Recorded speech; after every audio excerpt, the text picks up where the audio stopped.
TF1 a mis le paquet pour fêter les 20 ans de la Star Academy. Ce n'est non pas un mais 3 primes qui ont été mis en boîte. Ce samedi 6 novembre 2021 était diffusé le deuxième épisode avec des candidats de la saison 2, 2002, remporté à l'époque par Nolwenn Leroy. Si cette dernière était bien sûr présente, Anne-Laure Cibon aussi. Et en 19 ans, la jolie blonde en a fait du chemin. Comme elle l'a confié, elle vient de sortir un nouvel album, son 4e, intitulé Il est l'heure. Mais ce n'est pas tout, Anne-Laure mène également un projet professionnel avec son épouse Olivia Crouch. Je reviens dans la musique. J'ai aussi un pied dans le tennis, avec mon épouse on monte une académie de tennis depuis maintenant 3 ans, a-t-elle déclaré. La chanteuse a mis du temps avant de former un couple avec sa femme qui est professeure de tennis. Elles se connaissent depuis toujours mais ne se sont trouvées que bien des années plus tard. Une chose est certaine, elles sont désormais inséparables et s'aiment comme au premier jour.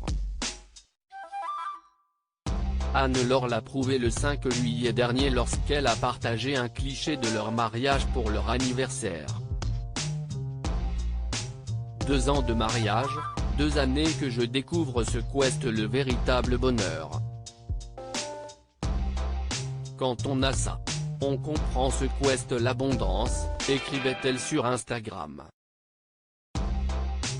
Un coming out poignant pendant la Star Academy. Anne-Laure Cibon a toujours su qu'elle aimait les femmes et elle a fait son coming out dans la Star Academy.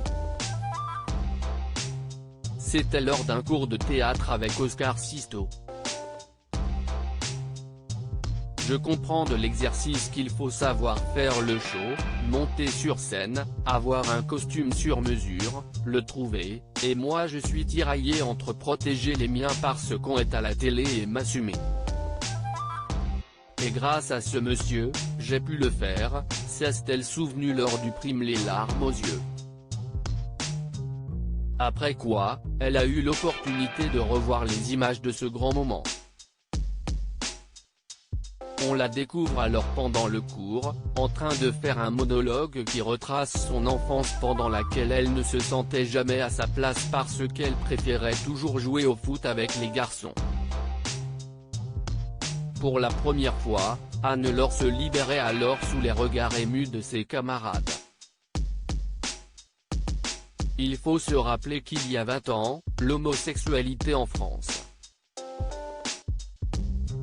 On n'en est pas là. Et grâce à ce programme, sur TF1, d'avoir une femme homosexuelle tous les soirs qui s'assume et que les gens ont appris à aimer, en tournée il y avait des beaux flags, on a aidé des milliers de personnes, c'était pas facile, et c'était beau à voir, a-t-elle conclu.